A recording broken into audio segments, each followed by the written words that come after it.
Hi guys, welcome back to my channel. And if you're new here, please don't forget to subscribe and hit the bell button so you won't miss any of my videos. And for today's video, I'm going to teach you how to add a music into your PowerPoint.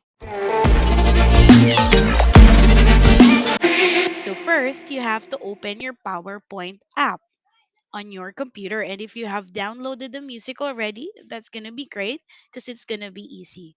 All right, so for this one, I actually already did downloaded the music into my computer and I'll show you how to do it. So first, create. So for example, I'll use this presentation.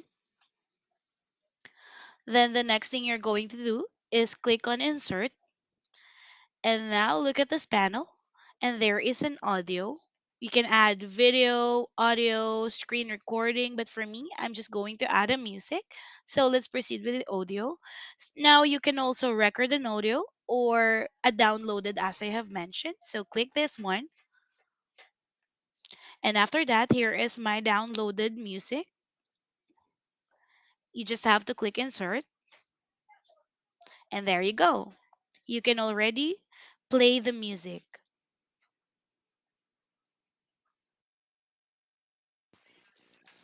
There you go.